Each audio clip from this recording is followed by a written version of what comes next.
Hello, everyone. I am live. Hey there, I'm on my phone. So I just wanted to try something different and new. This is interesting. Okay. Hi, my name is Trisha. I am a medicine woman and an intuitive, a Native American guide, and a spiritual mentor. And I've been doing this for a very long time. I've been doing this 24 years, I believe. And I'm also the creator and founder of Deeply Intuitive. Unleash your gifts to create abundance, be empowered, and to gain confidence in connecting to your guides. So, so I'm on here, and just want to show you my flowers. Do you see my flowers? Like my little friends. Do you see them? Aren't they beautiful? I just picked them today. Actually, I bought them yesterday. I bought them yesterday, and I'm like, these are really pretty. Everybody see that? So I just wanted to show you that. Yeah, so I'm on. I'm finally live. You saw me on New Year's Eve, actually. Hi there, Corrine. So yeah, thank you for showing up. I really appreciate it. And if you don't know me, this is my website right here, trishacondo.com. And I'm actually booked all the way to almost to the end of January. Hey there. Hey there, Corrine. So make sure that you like this video, like my intuitive guide page, and also love it. Share it out. Share it out where my intuitive guide page is. I really appreciate it. Tag your friends, let them know this is going on. So I really want to talk about this cool topic. Also, before I go on to that, I think I've been off too long. um, Make sure that you follow me on Instagram. Make sure that you follow me on YouTube. Okay. My handle is Instagram at trishacondo. And then on YouTube, you have to search for my name, for my name. I can hardly talk. Okay. I'm excited about being here. Yes, my white hair is showing. I'm sure a lot of you are having like white hair issues, but yeah, I have a lot of them. So, sacred, let's go to my topic. I really wanted to look at this. Yeah. Sacred. The sacred is dangerous. Why is it dangerous? The sacred is very dangerous because, you know, I remember when I was stuck at a point in my life where I thought it was a midlife crisis, but it wasn't. It felt like more, to you, it might feel like a midlife crisis. But to me, it felt like I was stuck in a box. Like I had inherited my mother's box, and I had to keep my sacred gifts a secret. And my sacred gifts were dangerous to have. That what I basically was taught. Sacred gifts are dangerous to have. And I was like, what? I was very scared to share a lot of my gifts with people. I was extremely scared. And I thought that maybe it wasn't right. You know how you see sacred as, a holy thing? I had a lot of pushback. I had extreme pushback from who I was as a person. My identity was not accepted as an intuitive person. So I would label myself as a tarot card reader, oracle card reader. I was really, um, really weary of putting those labels out there. Elders told me to put away my oracle cards. At that time, it was tarot cards. I started with tarot cards, and then they told me to put it away. You should go back to drawing. That's what I was told.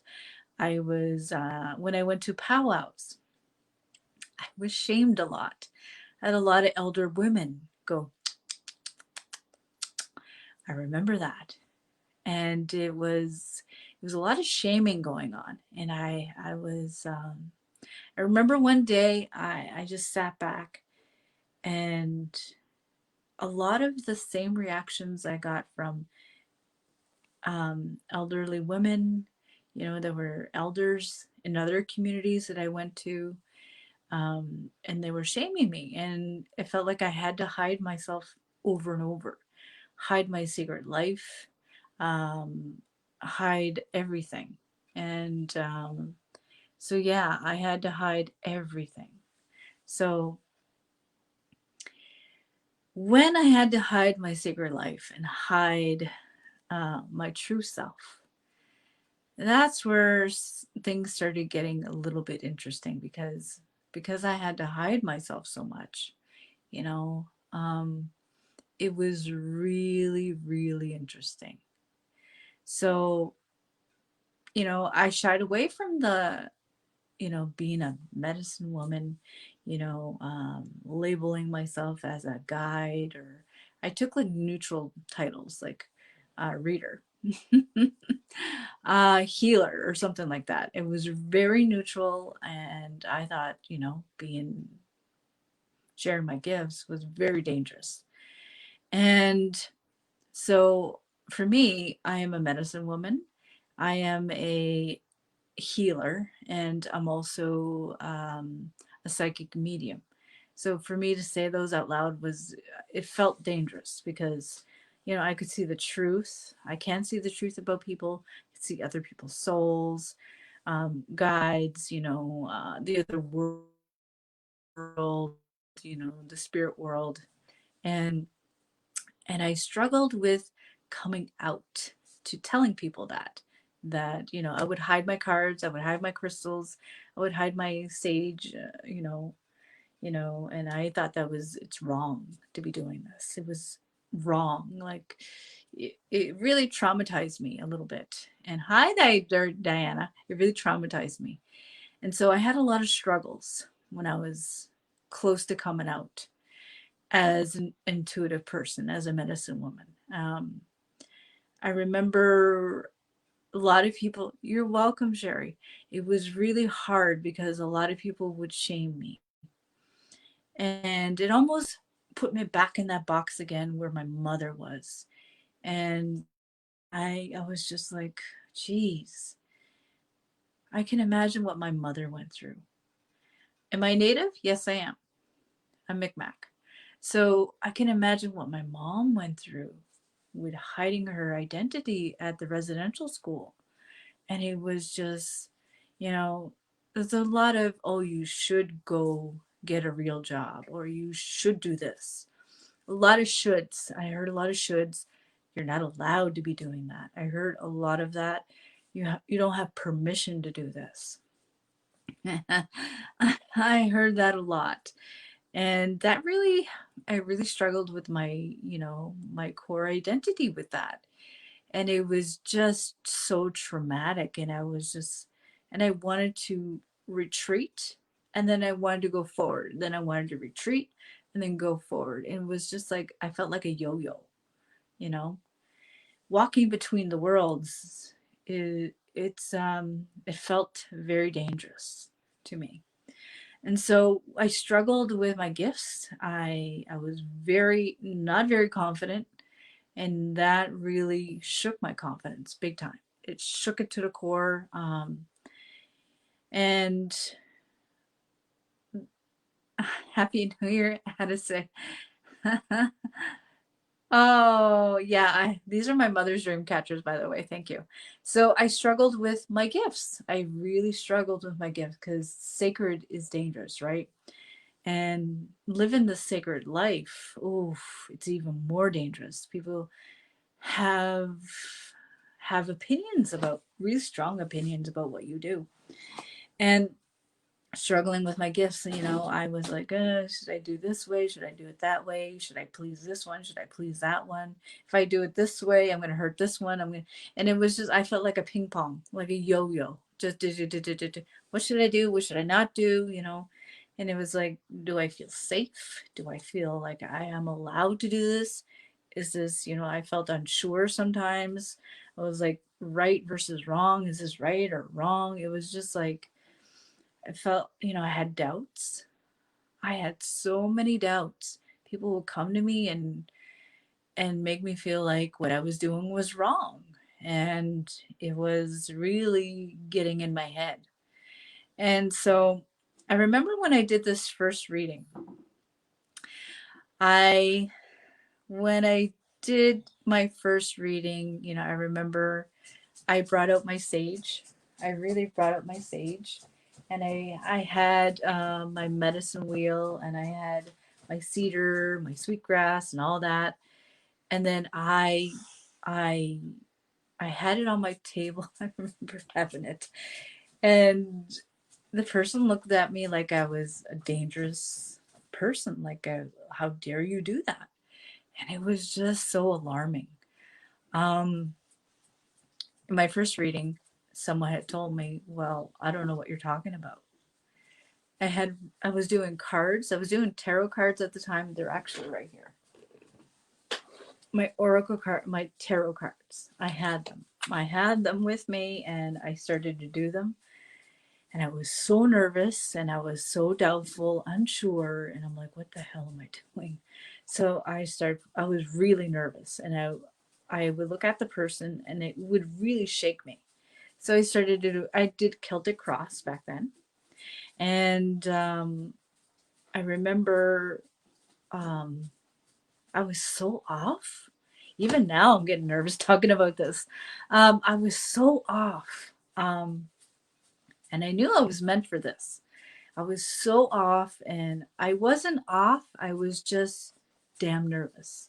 So when I did the reading, it was over. She says, "Oh, that was very nice." And and I was like expecting, her to say, "You're full of crap." So it wasn't the case, and I was just nervous. It was just my first reading, and I felt like I was the blind leading the blind, and I was just like, I didn't really know my cards really well. I learned a lot from that, and then one of my friends actually told me. She says, she goes, "How are you feeling?" I said, "Nervous." I felt like, I don't know what that was, but it was nice. And she's like, "Well, why don't you just read me for fun?" I'm like, "Okay." So I just read her for free. And she's like, "That's pretty spot on. Why don't you do it that way?" What do you mean? She says, "Well, you're trying to be perfect. You're trying to be too good. You just have to be yourself." And that really stayed with me. It stayed with me because I had watched people how they did it, and I would go to these psychic fairs and I would see how they would do it. So I wasn't being myself. I wasn't being myself because I learned early on being sacred, doing the sacred work is dangerous. So I had it in the back of my head. So I had to tell myself, okay, I can be myself. I can say that I'm damn nervous. And I started to say that. I'm really nervous right now.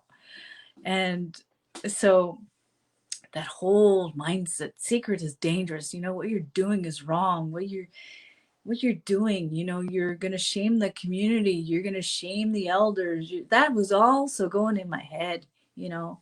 You're going to shame your family. What are your family going to think? What's your dad going to think? What's your mom going to think? What's your grandmother going to think? What's your what are the people in your community going to think? Oh, Jesus, I had all of those things going through my whole core. And I was just like, oh my God, what is my mother going to think? Oh my God, what is my dad going to think? Oh my God, what is this? What is the neighboring communities going to think? What are they think I'm crazy? Oh, what are they going to think? And I was just like, what are they going to think of me? They're going to think I won't be able to get a job. I won't be taken seriously. So there was so many things. That was before I became a professional teacher. And I'm like, I can't do this in public because it's going to make me look like I'm a fool. I had so many of those stories in the back of my head saying, I assumed a lot, but some people had told me, you should keep that on the down low, keep it low key. And so sacred is dangerous. So I thought. And so we assume a lot too, right? We assume a lot. So There was struggles with my identity, struggles with my gifts, struggles with trusting. And so in hindsight, that was the road that I had to travel to get to this point. I really, really attribute it to all of that struggle, going to school, and I kept it really low key. But I kept doing my work. I felt like a superhero. I was doing everything in the background so people would know. I felt like a superhero. And then after that, I just started to, my work started transforming and evolving. People started to come to me and would hear about me, and you just hear about Trisha, and it was all good stories. Then the sacred wasn't dangerous anymore. Then the sacred turned into acceptance. The sacred turned into, these are gifts. The Creator has given you these gifts. The sacred became accepted. The sacred became accepted. The sacred became true. And that's when my whole work just changed. When I decided that sacred wasn't dangerous anymore, sacred was true, sacred was aligned. So I started to say, okay, this is for me. And I don't care what people think anymore. Back then, I used to really, really care. And that really held me back for such a long time. Saying, having that, those people who said those things, that was my mindset back then, that the sacred gifts are dangerous to have. You shouldn't be doing this. You're going to ridicule yourself. You're going to embarrass yourself. You're, your whole reputation is going to go down the tubes. So I really had to get past that. I had to really get past that. And so I started to see the sacred as acceptance, as honesty, as true, as being myself. And then I started to notice I was helping people. And I started to wash away all of that and burn away all of that and ground myself and listen and accept that this is my path. So I see my work as healing others, as supporting others. And I've done this through hundreds of spiritual women who have come to me in the secret, in the background, just like I did before. And for me to come up here on public video and platform and to tell everybody, hey, this is what I'm doing, I wish I had me back then, 24 years ago. I wish I had me back then. And now that I'm talking to all of you, I'm sure you feel the same way. I'm sure you've been ridiculed, you've been shamed, you felt embarrassed, you felt like, this is not the right thing, or this is dangerous, it will ruin my reputation. It won't, and it will not. And for that being said, I just really had to talk about this because sacred is not dangerous. It's safe. Sacred is safe. Sacred work that I do and that I plan on keep doing is safe. It is. So, so with that being said, I'm going to read the comments. I've been reading them. Hi there, Azalis. You're welcome. You're welcome, Sherry. Hi. Thank you for following, sharing, and liking my content, my videos. I really appreciate it. Tanya says I am Micmac as well, but didn't know until I was in the 20s. This resonates. I'm struggling away from family. Yes. And, belonging is a strong thing. Sacred belonging is a really big thing. Is you want to belong, right? You don't know where to belong because you're hiding yourself and you're like, You feel like a superhero because you almost like you have double identities, right? That's how I felt. I'm glad this has helped you, Tanya. Jacqueline, hi. Jan says your words today are validating, uplifting. Oh, I'm glad I'm uplifting you. Jack says, I need this today. Thank you for being you. Oh, thank you for showing up and being yourself. Oops, I'm skipping some people here. Mary says, I am literally going through the pathway, but it's always been there and finally seen it just evolve. Oh, I'm glad this is helping. Me too. I love this. Barb, yes, it's a beautiful share. Hi, Dorothy. Krista, thank you. You're welcome. I've been looking for an Indigenous reader. How can I book? So if you're looking for a reading, definitely go to my website, which is trishacondo.com. I don't know if I can put it up here. Hold on. I'm on my phone right now. Here I can put it right here. So if you're looking for a reading, to book a soul reading, people ask me, why do you call it soul readings? Because that's basically what I'm doing. Oh, somebody's in trouble. You could go to my website. One of the dogs are in trouble. I think it's Alex. Okay. So to book a soul reading, go to my website, which is trishacondo.com. Okay. And if you want to schedule, I'm going to have to come back here. You want to schedule a free breakthrough call? I do have a mastermind.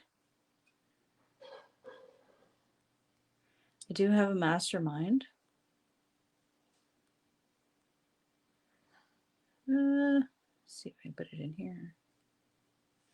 I'm going to put in the link.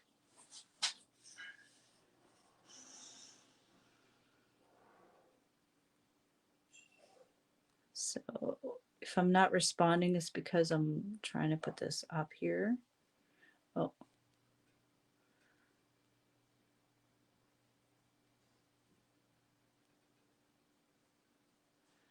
Okay. So there's my link.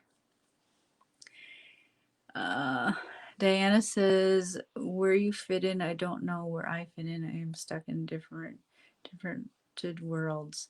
So Diana, right? So if you're looking for a place to belong, sorry about the noise. If you were looking for a place to belong, I do have a mastermind. Okay. And you have to schedule a free breakthrough call here. And I actually am working on my first book, Diana. I am working on my first book. And I am doing a lot more this coming year. There's going to be lots of good things coming. So be sure to look at my website for that. Okay. If you want a reading, remember there's my link. Okay, there it is. You want to book a soul reading, go to my website, trishacondo.com. And if you're looking for a community, you want to be with like-minded people, if you feel like you've been hiding and you feel like your gifts are dangerous, then definitely go and sign up for a free breakthrough call. I can definitely help you. Oh, thank you. Thank you. Yes, I am writing my first book, a book proposal, and it's been really cool. Hi there, Sandy. Oh, first time watching. I love first timers. Really cool. Okay, so with that being said, I always come back and check out the comments. So I'm just checking here. I always check out the comments because I love comments. I love looking at people's stuff. First time watching.